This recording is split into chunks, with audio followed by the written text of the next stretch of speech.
Hi there, and welcome to another episode of Love Healing, the podcast. So this episode is, it's another one of those close to the heart episodes for sure. And our guest and I have lived some parallel experiences in this life, just encased in different skin colors. So we're going to talk a little bit about our religious upbringings that led us to true spirituality. But let's just start with, what is spirituality? So spiritual? The dictionary defines spirituality as the quality of being concerned with the human spirit or soul as opposed to material or physical things. So there's the shift in priorities allows us to embrace our spirituality in a more profound way. Spirituality involves the recognition of a feeling or sense or belief that there is something greater than yourself, something more to being human than this sensory experience, and that the greater whole of which we are part is cosmic or divine in nature. An opening of the heart is an essential aspect of true spirituality. And that is a fact. But here are some key components of a healthy spiritual life. So volunteerism, social responsibility, optimism and love of self, contributing to society, connectedness with others, and feeling of belonging or being part of a group. But what about the difference between being spiritual or religious? Because yes, we can volunteer through a church or an organization, or we can pick up any kind of social justice movement and run with it, run with the torch and make our mark and really make our beliefs known and heard and fight for them. We can feel like we belong to a group when we're at church or when we're in a yoga class or when we are doing some kind of group activity where our thought processes are similar. But is that the definition of spirituality or religion, or is it kind of like the mixture of both? Let's see. Religion? What's the difference between religion and spirituality? Religion is a specific set of organized beliefs and practices, usually shared by a community or group. Spirituality is more of an individual practice and has to do with having a sense of peace and purpose. Yoga is not a religion, though those who are unfamiliar with it sometimes misunderstand it as such. Yoga is a practice and a philosophy. It is a lens through which to understand the world and your place in it. And if you do have a religion or spiritual practice of any kind, it gives you a set of practical tools that can help to deepen your faith. So when we look at this chart of spirituality versus religion, on the spirituality side, we see, where do I find meaning? How do I feel connected? How should I live?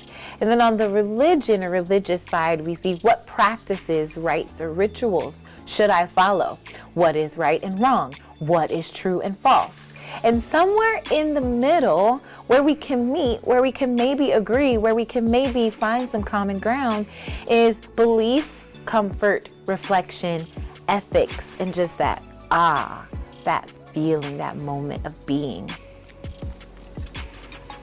So our guest, Amanda, has a wonderful book that she has written from her heart, And even though we'll talk about her journey from having missionary parents and grandparents and really strong activism in her background, even when it comes to her previous work experience, she's kind of pulled all of that and just kind of put it into a book. She found the practice of yoga, and much like I did, she's kind of confirmed her faith. She's confirmed her spirituality. She's feeling more and more connected to the all that is, to the source of being, not necessarily the path to which we got to it, because hers may be Catholicism, could be Episcopal, could be evangelical, mine being Baptist, some of my friends Muslim.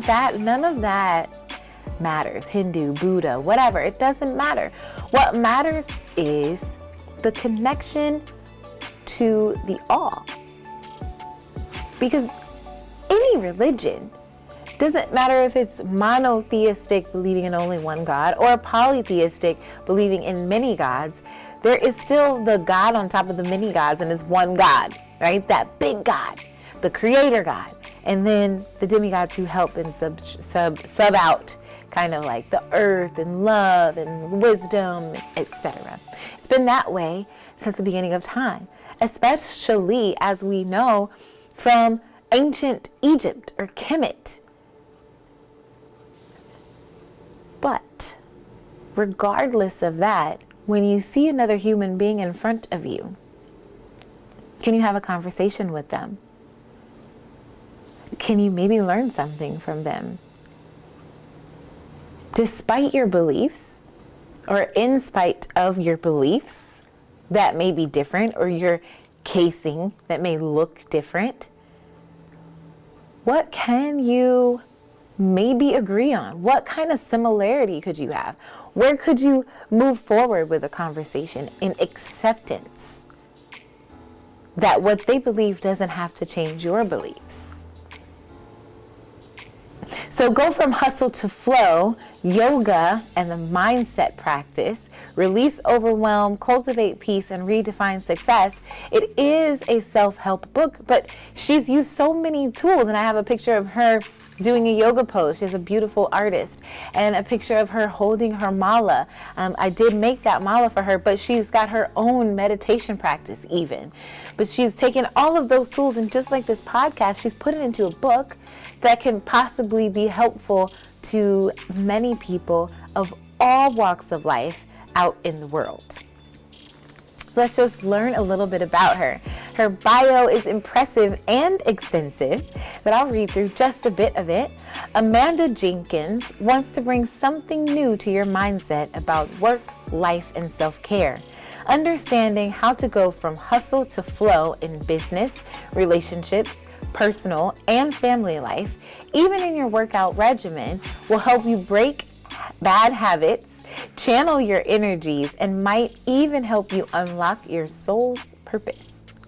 Amanda started her career 20 years ago, working on government policy issues for low-income people in Washington, D.C. With a master's degree in public policy, stars in her eyes, and a fire in her heart, she set out to change the world by working at various consulting firms, providing advice and analysis to the U.S. federal government. Wanting more, in 2009, she made a big shift. Going into business for herself, she worked to help PR companies, healthcare clients, and medical professionals find their voice and unique message online. Today, as a director of communications for companies she now owns, her job is to engage an audience with words and ideas. Through all of this, she did the work and research connecting with a unique audience. She was honored that people seemed to have a special connection to her message, from the motivational articles she wrote for clients to helping the unemployed navigate a tough job market, to inspirational pieces encouraging environmental conservation. She noticed a gap in the self-help literature for entrepreneurs.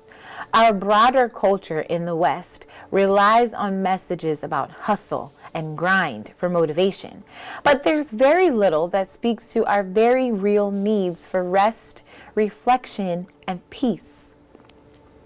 Amanda found balance in her own life by devoting herself to the study of ancient yogic philosophy, modern anatomy, intuition, and the human stress response. Today, in addition to running her businesses, she's a mom and certified yoga teacher. She continues to create content for her businesses, but is increasingly focused on giving back to a global community by spreading a positive message through inspirational writing. She connects to thousands of followers worldwide through articles she publishes online, sends out a personal newsletter full of inspiration, and recently completed her certificate in positive psychology. Her first book, Go From Hustle to Flow, Yoga and Mindset Practice to Release Overwhelm, Cultivate Peace, and Redefine Success, is available on Amazon starting April 1st. Yes, that's April Fool's Day. The perfect day for a self-help book by an author who doesn't want to tell you how to live your life and is more concerned with the collective than the self. I love that bio because when we talk to her, you will see that is exactly who she is. She smiles and she gives her whole heart to all that she does. And when we connected in our yoga practice, it was just kind of a mutual respect. It was a mutual recognition for a beautiful human on both ends. And I am so happy to call her my friend. I am elated to have her on the show, and I appreciate her for giving her time and effort to even help in the social justice realm. So without further ado, let us talk to Mrs. Amanda Jenkins. Hi, Amanda. Hey, Tiff. How are you? Doing well. How are you? I'm doing great. Thank you. Well, welcome to Love Healing. And I'm so excited to have you on. And I always start, I don't know if you've seen the show, but I've always started with, who are you? Who is Amanda Jenkins? Oh, man. First of all, thank you so much for everything you're doing. I mean, I think your work, the reason I gravitate towards you and practicing yoga with you is because you make it so accessible for all body types, all types of people, all levels of yoga, and then your expertise and knowledge and anatomy. But also I noticed how you're educating people on yoga lineage. And that's something that I'm just scratching the surface of. You know, you're a lifelong learner, and I think that's how I would describe myself as well. I just absolutely love your classes. Thank you. Super honored to be here. And yeah, just wanted to shout out because those are the things that I have a real connection with you on. Who am I? That's always the question, right? How about just say I am? That's it. No, I mean, I have been a yoga teacher for some years now, but it's just a passion. I shouldn't say just a passion. It's a big passion. Yeah. But I came to it in a very circuitous route. I spent some of my early career, doing a lot of sort of corporate work. I now own 2 businesses, and so that's a big hustle for me. I have 2 kids, 9 and 11 years old, and I'm married. Yeah. So those are all the things that I'm doing in my life, and yoga gives me sort of a respite. Help me take care of all this stuff on the inside. Yes, and that's how we met in yoga, through yoga. And I remember at the Primal Flow cert, you were just so sweet. You were like, everything is great. You're amazing. I'm so nervous. And I was like, you're so nervous? A, your lines are perfect. B, you are literally a yogi. You have no worries. And then you pulled out this flawless, I can't even tell you what it was, but when we were done, it was like we did a dance around the mat, and it was so beautiful. That just lifts me up so much. Thank you, Tiffany, because it's I felt the same with you, as you know. It's, to be around a teacher like you, it's you just feel it, right? I could see in your body, the way you lead people when we did those demos together, and I don't know. That was such a juicy demo you did. I was hooked. After I did that, I was like, I want some more of this. Thank you. Well, let's dive right in. So I really wanted to talk to you when I thought about doing a show like this. You were the first person that came to my mind. And I was like, because even though we haven't known each other very long, we've had a few conversations that I realized our lives are kind of parallel in a weird way, right? So we both grew up kind of in the church and having a very strong religious background. And then at some point, we found some spirituality where it's not that it disproved what we grew up learning, but maybe even made our faith stronger in our source. And I said, I don't want to talk about the religion, like passing through that passage, right? Or passing through that time in life without talking to Amanda. Because I love you and I love your story. And I didn't know as much as I knew until we talked before this show. But I think I could feel like you've done a bunch of transformations in your life. And much like me, my family does not understand it all. And they're not really, interested in figuring it out either. But we're finding the way. Yes. It's totally okay, right? I mean, I think that's it's not just our families, it's, I think, Americans. It might be globally, but I think as Americans, we have a really hard time separating spirituality from religious dogma.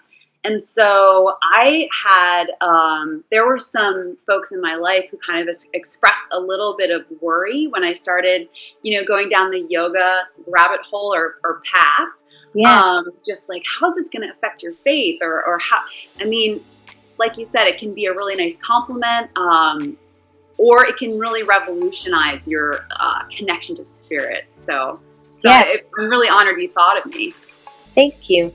And will you tell us a little bit about your journey? So if you can start wherever you'd like, but yeah. I mean, with even your grandfather being a missionary, was it your grandfather? I don't want to say this wrong. So I'm going to let you tell us your story because it's so cool. Yeah, and you jogged so many ideas and memories when we first talked about this. So thank you. So yes, on my dad's side, I think I'm technically a quarter Armenian. And I am not an expert on this stuff, genealogy and whatnot. But on my dad's side, I'm second generation American, so just from my dad's lineage. So my grandmother on that side was not Armenian. So I don't know if that's considered second generation or not, but I won't get too hung up on semantics. Yes, I never knew my grandfather. He died when my dad was a teenager. And according to the information we have about him, he was supposed to be 18 years old, arriving in America without his own parents. So we think, based on the records we have, that his birth year was around 1892 or 1894. We're not sure.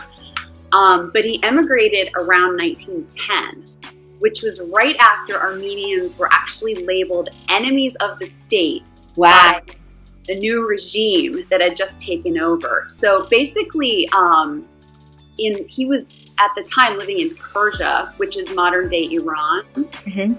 And basically they wanted to create an exclusively Muslim and Turkish-speaking nation. So his town in Persia was overrun at some point. I think his town records were burned, so we don't have his birth record. But I realize I'm privileged to really even know anything about this history, right? So, it was a source, I think, for conquered peoples like that. It's a source of shame. We got our butts kicked by the Turks. We don't talk about it, right? For the Armenians that came to the United States around that time frame, it wasn't something they talked about. And so a lot of those folks ended up on the East Coast, where my grandfather emigrated. But if you fast forward to the 1940s, 50s, 60s, some Armenians came in from the West Coast. They actually were able to create a really thriving community in Glendale, California, and other places on the West Coast, where they have a lot of pride in their community. And so it's really interesting to see the contrast. But from the East Coast, he actually ended up in Chicago, but we didn't talk about it. I didn't experience it. I didn't experience any of that culture. We have like little knickknacks that he brought with him, the Turkish rug, the flying carpet type things. Ooh, that sounds like Aladdin. Yeah. And I was really confused about my heritage for a really long time, because at some point he went back because he understood that his people were sort of being overtaken. And so I think he felt a duty to go and sort of, he did missions work. He was a missionary trying to spread the Christian message among his people back in Persia. And so that's really all I knew about him. Around 1999, 2000, as an adult, I visited the Holocaust Museum in Washington, D.C.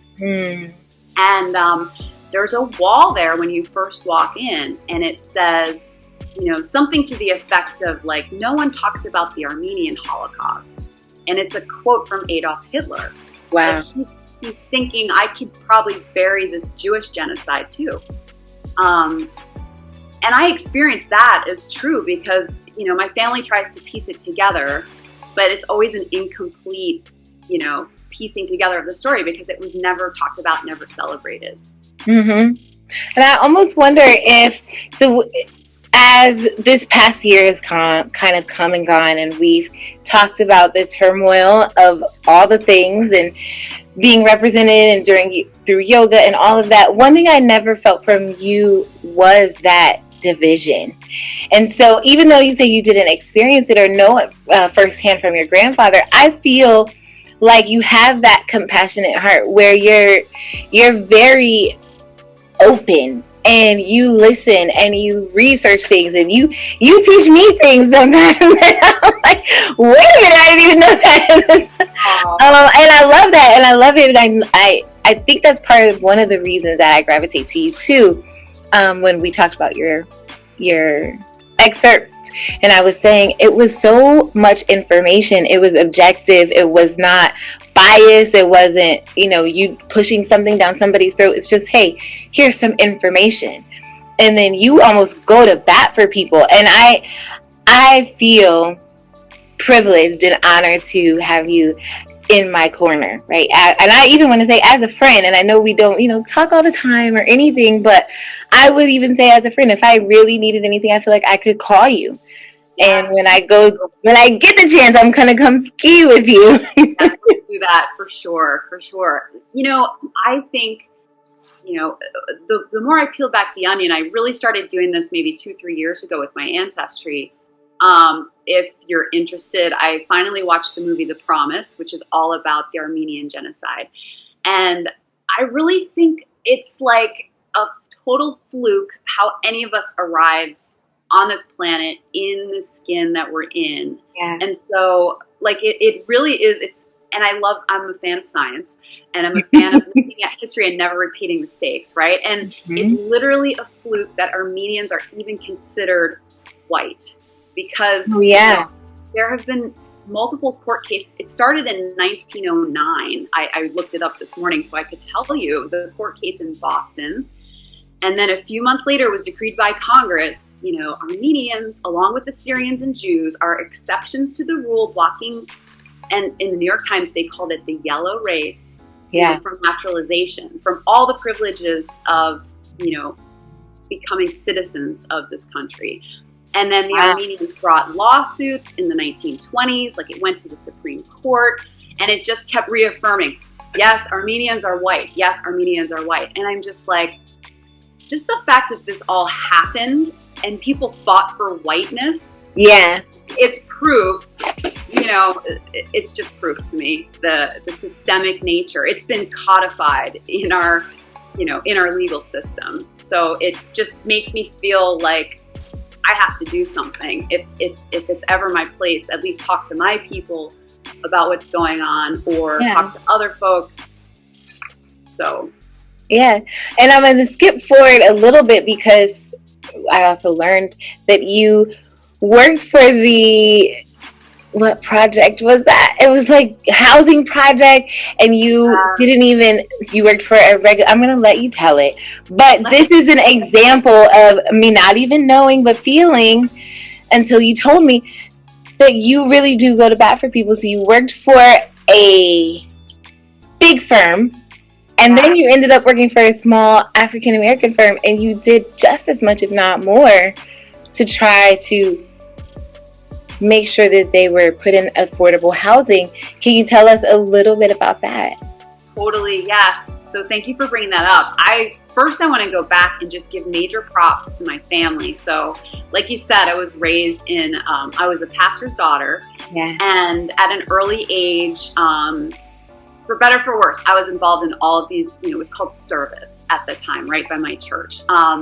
Mostly white church, but the tradition was evangelical, so Baptist, basically a Baptist church, independent, not affiliated with any other church. We were like our own little democratically run church. And my dad was into like missions work overseas. And so yeah, my first missions trip, I was a freshman in high school. I went to Ecuador. I got to see what that was like. At the time, Ecuador was one of the poorest countries in the 90s, was one of the poorest countries in the world due to a corrupt regime.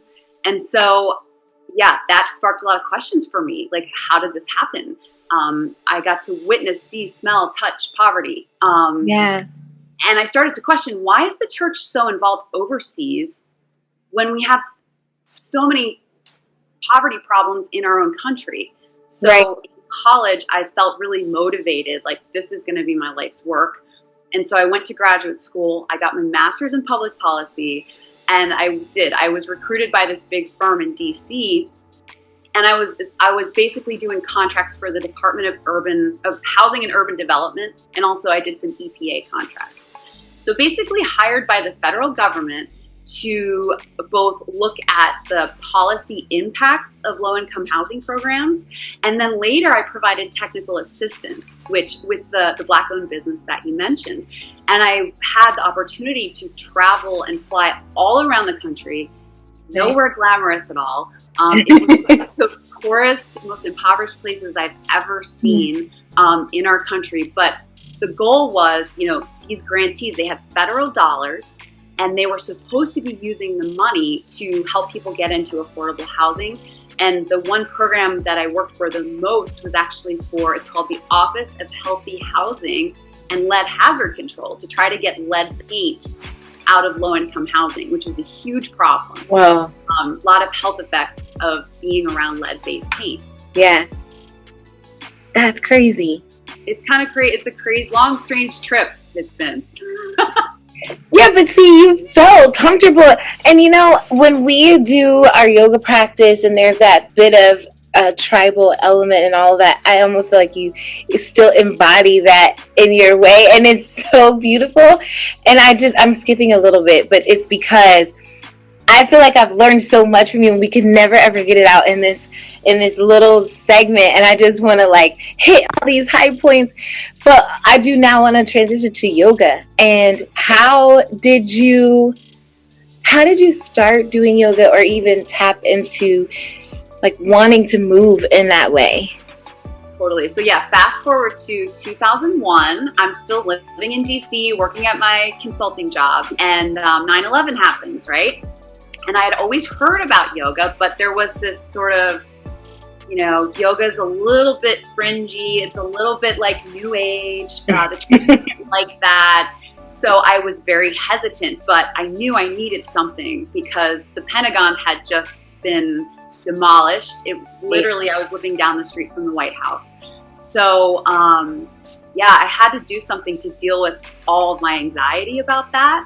So I started going to yoga class just in the basement of the Washington Sports Club, right across the street from my house. But yeah, there was this thing that happened, right? And I felt like I was floating after class, and we practiced in complete silence. Wow. It wasn't something I really latched onto at that point, but that was the beginning. Then when I discovered booty, that wasn't until 2016, 2017. So fast forward, I'm already married, have kids. Fast forward 15, 16 years. I discover booty when a friend takes me to a blacklight booty in my local community in Maryland. Yeah, so I went to this, I'd been to, like blacklight spin classes. Yeah. And, there were a lot of years where I went dancing at the club.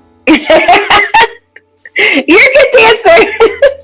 Should probably confess. I grew up in New Jersey. Like, I went to the underage dance parties as a teenager, and then that just transferred. I just loved dance, and so when I did booty, it was like it all came together, because it was like the dance that I loved, the yoga that helped me heal in one awesome package. Yeah. Oh, that's one of the reasons why I also do love booty. But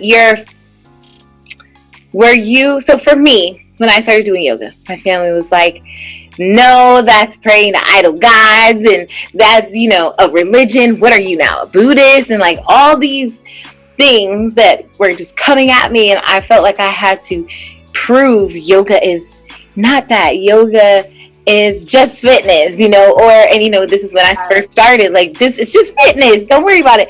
But I then realized, no, I'm actually having transformations on my mat. I'm actually being able to get into a meditative state, or, it's like a prayer. It's a moving prayer sometimes. And you're getting healing, and you're getting realizations, and you're getting some creativity shaken up, and a lot of other things. And then it takes you down a learning rabbit hole of like, why do people even think that it's this and this and this? And then you have to unravel some things. So did you find the same trepidation from your family when you started doing yoga? Same. Exactly. So, I think the biggest fear that I heard verbalized to me was, well, when people meditate, it seems like they're emptying their minds, and if you empty your mind, what's going to come in? So there was a lot of fear, around, maybe evil spirits would enter my body, or I just think, like I was saying at the beginning, Americans mix up religion and spirituality. And so I think that's where the fear is around yoga. Spirituality really is just anything we can't really explain at this moment with science. And that's how I see it. Right. I see the natural world. I see the miracle of childbirth. I see the love between friends and lovers and parents and children. That's all spiritual. So we can all have a connection to spirituality without making it about a specific type of religion. Now, I don't ever want to discount that, this Southeastern, South Asian lineage certainly does have Hinduism, Buddhism. Mm-hmm. That's the lineage, and that's where a lot of these thoughts come from. But because we're so Western, because we typically try to separate mind and body, that's why we have so much to learn from these Eastern traditions. And so you can take it as a compliment. You can take it as you can have a switch. And for me, it started with self-love and gratitude, which I felt was so different from, giving thanks. And that's, Thanksgiving or being thankful. And Tiffany, you're the one who articulated this to me so well. Giving thanks is for something you receive from outside of you. Yeah. Gratitude is having this deep feeling of resonance inside yourself for what's already yours. Yeah. So that's where my healing really started, I think. Oh, that's awesome. I feel like when I started to study the lineages of yoga, I found so many similarities that it sort of strengthened, like I said, it strengthened my spirituality, because it's like we're all saying the same thing in a different way. We're putting different names or what have you. And it doesn't matter if it's a polytheistic religion or belief system. There's usually like the top god, right? And then the demigods or the helpful gods that you could go to for certain things or whatnot. But I almost feel like, okay, so you have God, If you're Christian, you have God, then you have Jesus and the Holy Spirit. And if you're Catholic, then you have the same thing plus all the saints. And if you're Episcopal, then you got, that. Mary, don't forget Mary. She's right. And Mary, right. And so, it's like we're saying, whether you're Hindu and you're talking about Shiva and Shakti and all the things, there's still one. If you're Buddha, you're talking about Buddha and all the little Buddhas, big fat Buddha, skinny Buddha, Yes. Yeah. So if anything, we're still praying, and it's still in whoever you connect to is that source. That's your own private moment, your prayer closet, your mat time, your whatever it is. And it doesn't have to be associated with that. But learning it for me was so strengthening. And we're going in the right path. It doesn't matter, if you came from the left and I come from the right, we're gonna end up together. Well, that's the beauty of it too. So if we could talk about all the gods and the demigods and Mary and all this stuff, but I think, so the thing that I love about yoga is the bottom line is unity. Yes. And I think, we never should gloss over because we're one, but we're not the same. Yeah. Never gloss over those beautiful differences. I mean, that's like I think Homer Simpson said it. He's like, I want to eat all the meats from the cultural stew. So So I do too, and I appreciate them because that's the thing. The Eastern thought is something I never had. So right. That's what I need right now is to kind of balance myself out with that. But I've learned that I was basically suffering from a lack of connection. Yeah. And that's where sort of my workaholism came in. That's where, and you had mentioned you read an excerpt from my book, and I'm so honored that you did that. But it's sort of like trying to always prove that I was enough, prove that I was good enough, prove that I was doing enough. And then when I found yoga, I was finally able to just rest in knowing that I'm part of something bigger than myself. Right. And every morning sort of pray for connection to my work, connection to my family, connection to my spirit, connection to the people around me. I mean, that's what I really need is to feel that connection. I mean, especially in these times right now, we just need I believe we need more connection. Yeah.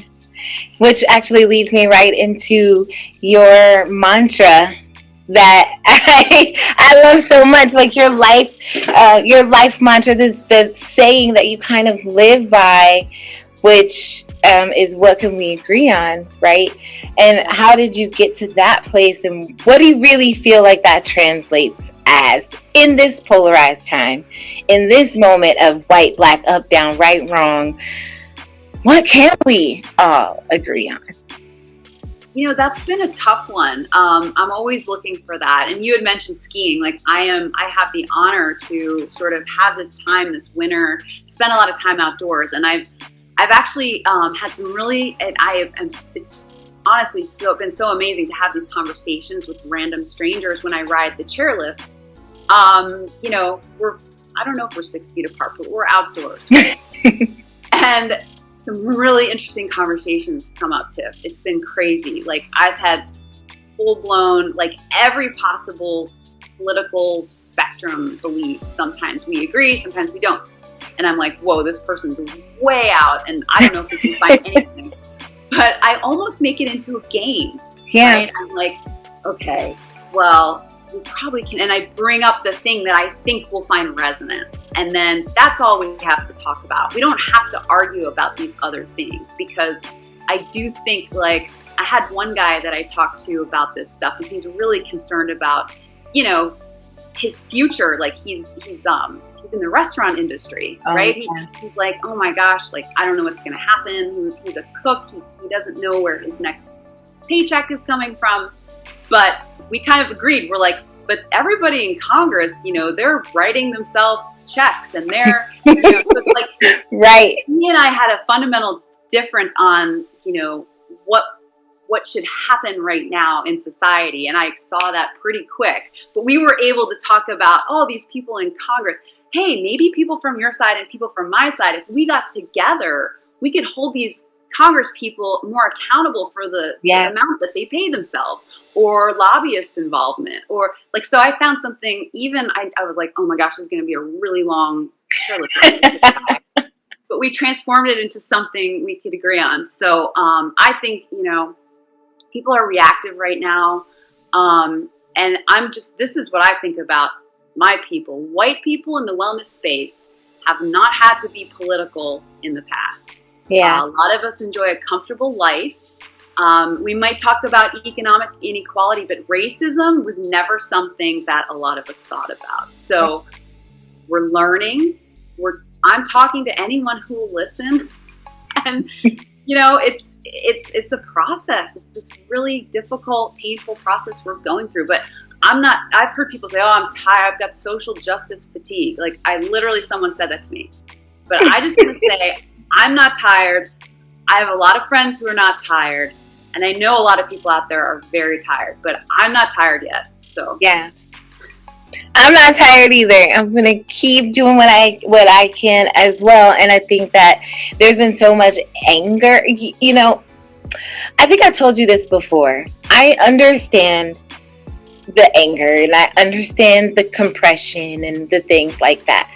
But if we hold on to that space, we'll never be able to have conversations like these. Yes. And it wasn't us who did it, right? I've never experienced what my ancestors experienced, and you aren't the one that is doing that or did that, right? And so we're generations removed. Now's the time where we can make some changes and we can come together and we can figure out, okay, how can I understand you better? How can you understand me better? We can learn from each other. We don't have to agree on everything. But that's with anything. Everyone in all races, even within our own, right? Where I don't agree with everything every Black person does. And, you've already said you don't either with every white person. That's not a thing. But what can we agree will be the best way for us to move forward and coexist together? Yes. And I'll say too, I said I'm not tired, but I promise that I will rest when I am tired. And I hope that you will too, because that's something I had a hard time doing for a long time, is giving myself, as I mentioned, all this striving, all this grinding, it takes a toll. And whether that's, like, I'm just saying in the social justice area, I'm not tired yet. But yes, the other piece is, I think you're saying it's not me that did these things, but I still believe in the need to take responsibility for what was done. Yeah. That doesn't go away. Somebody's got to take responsibility for this, and it might as well be me. Wow, Amanda, that's huge. I don't think anybody's ever said that actually to me. I almost felt like I was going to cry. And I heard it in church. So. Yeah. Okay. Nobody's actually said that to me. And you're so right about that. We need to take responsibility for this. So what happened? Yes. And do you think that yoga can help us unite? Yes. Because I think our biggest problem spiritually is not sin. Okay, and that's what I was told for years and years. You got to overcome your sin. You got to ask forgiveness. You got to repent. I don't think our biggest problem is sin. I think our biggest problem is lack of connection to each other, to the environment. Yes. Spirituality to me is just finding that connection, to be intangible. And we talked about Russell Brand the last time we talked. Yes, I love him. And I love comedy, and comedy is totally culturally sensitive. So I'm sort of exploring that as well. Like, how can we be more sensitive to each other? But Russell Brand said in an interview recently with Deepak Chopra, he said something along the lines of, like, all humor is underwritten by our mutual awareness that the reality we are living in is not the reality. Yeah.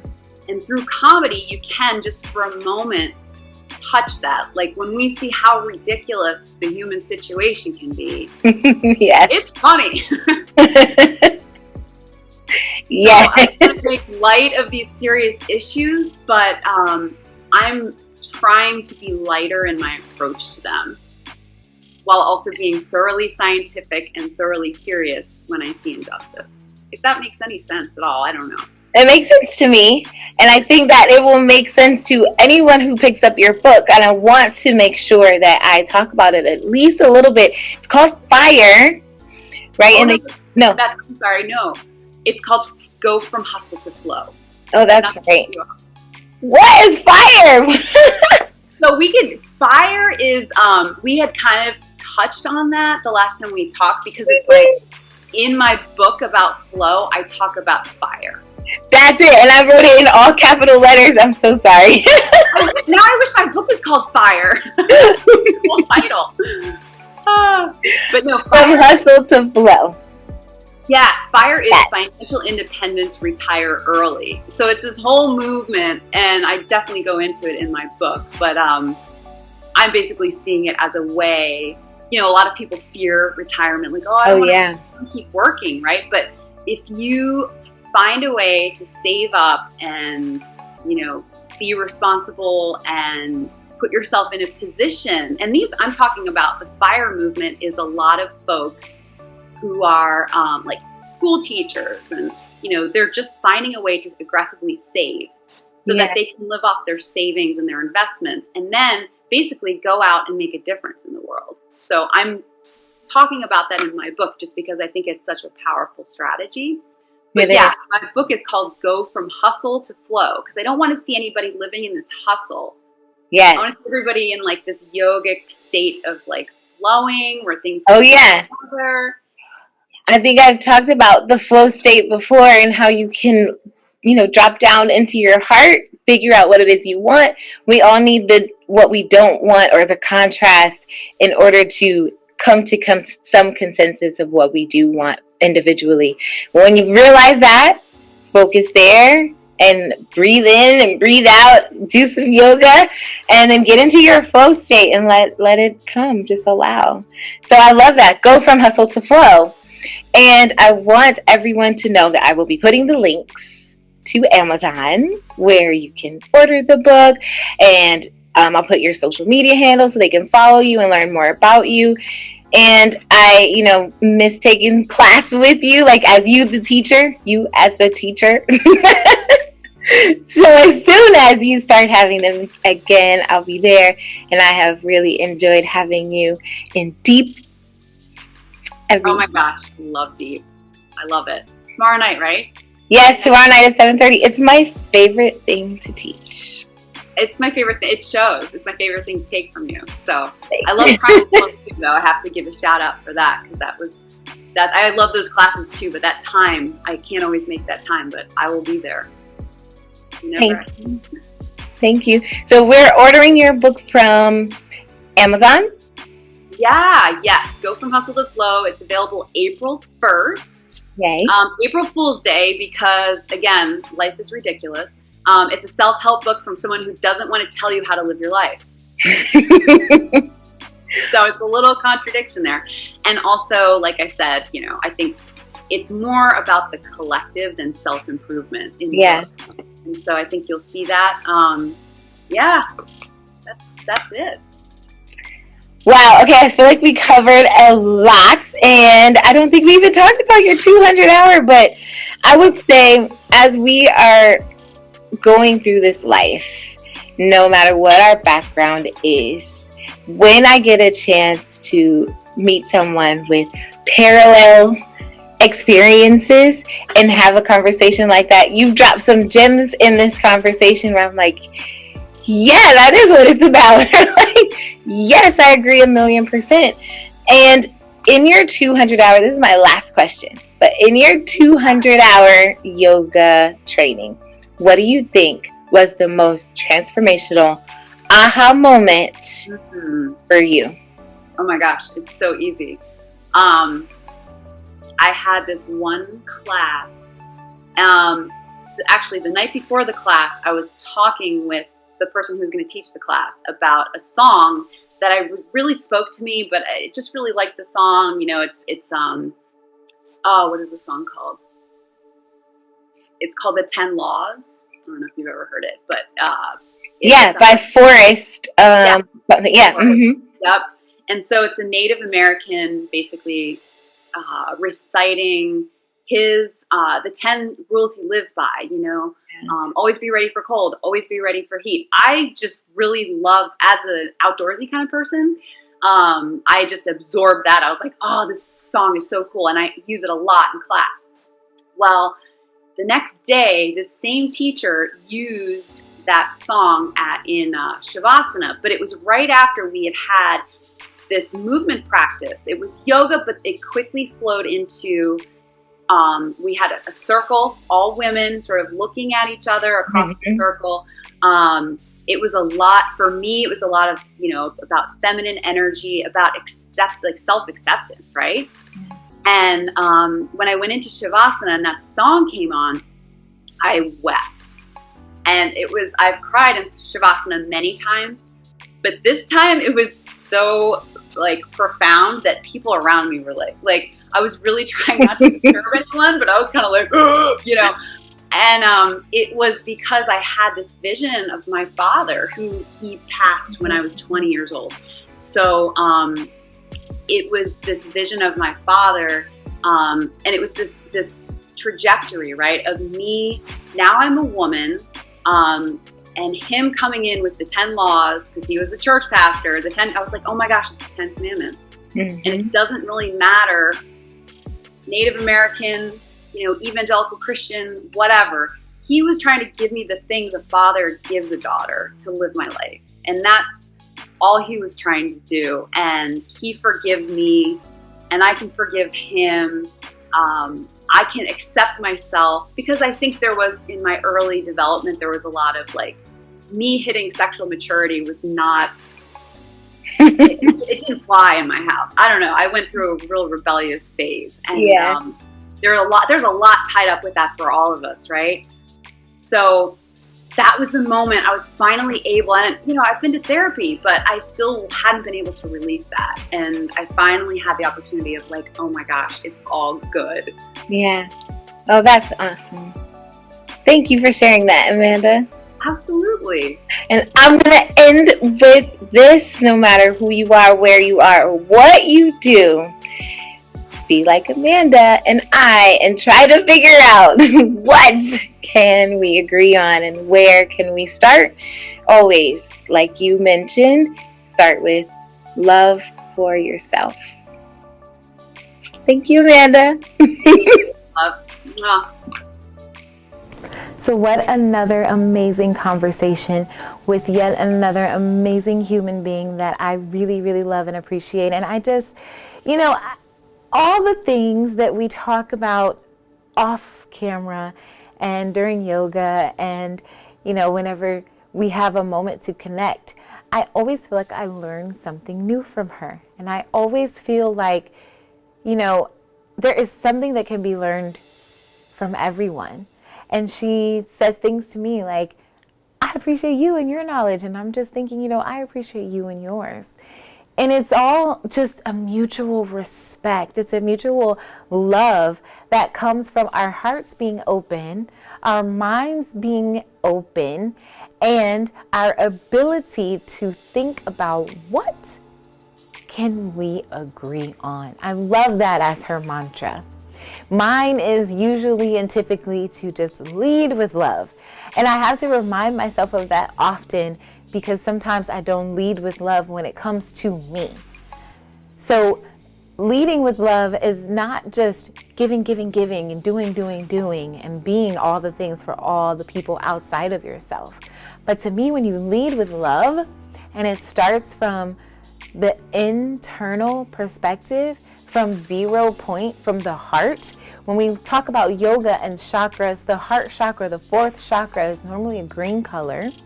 And it is the biggest one. So when you measure it out and measure out the energy field, it's been known to go, 3 feet out, front, back, side to side, doesn't matter. It's a spinning wheel.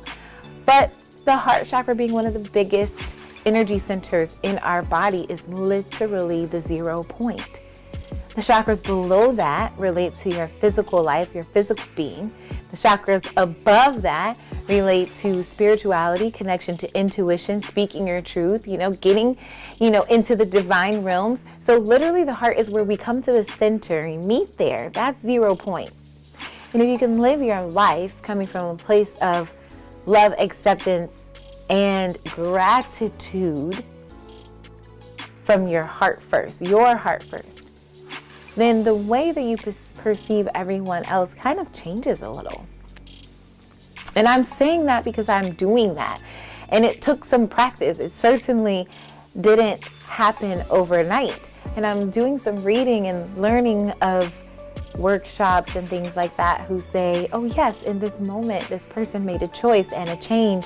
And physiologically, something happened and they were miraculously going into spontaneous remission of some serious disease, etc. And they changed their life, they changed their mindset, blah, blah. And it happened in that split moment, right? While I believe that can happen, sometimes that might be an anomaly when you don't know how to get there. When you don't really know, what does it mean when I say 0 point heart focus? What is that? How do you get to that? Really going inside yourself, having that introspection,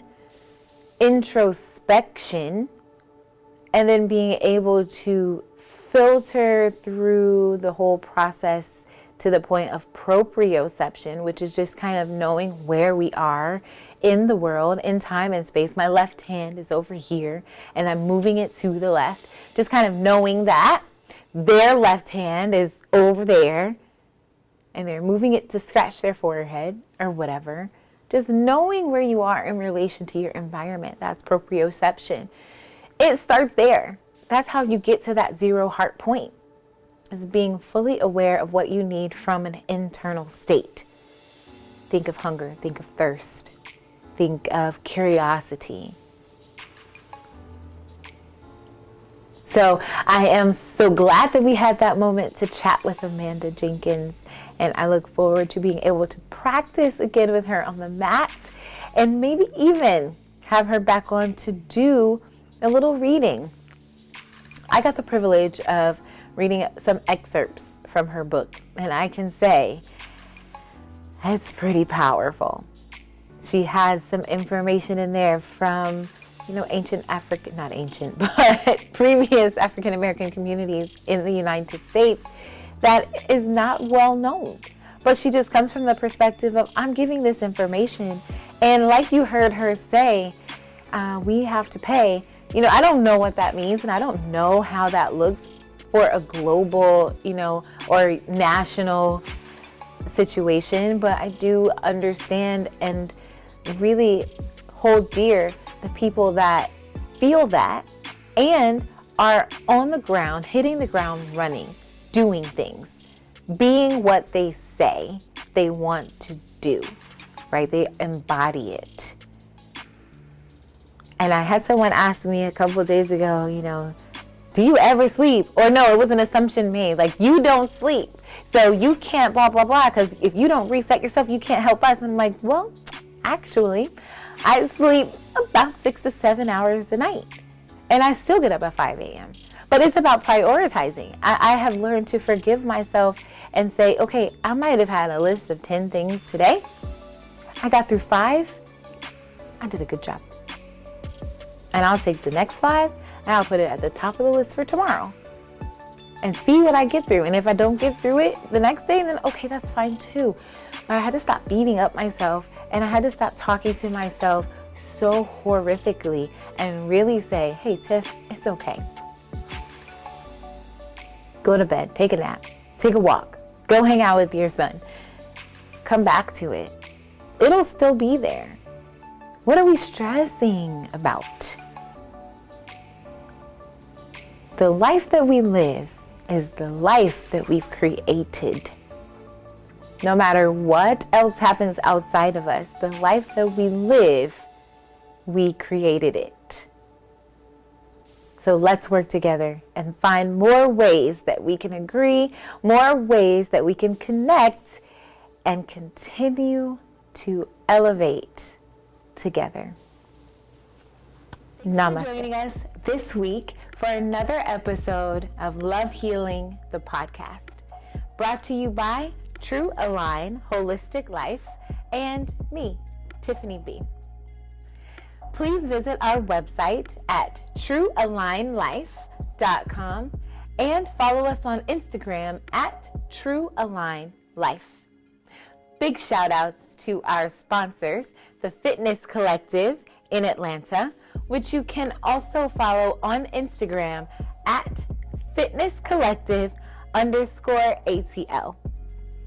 As always, we'd appreciate if you would hit subscribe to our show on YouTube and or your favorite podcast app so you don't miss any new content or episodes. Feel free to leave us a review if you feel so compelled and let us know what you want to learn about next. What is fueling you? Tell us how you are sharing love to those around you and even for yourself. But for now, I look forward to our vibration elevation again next week. Bye.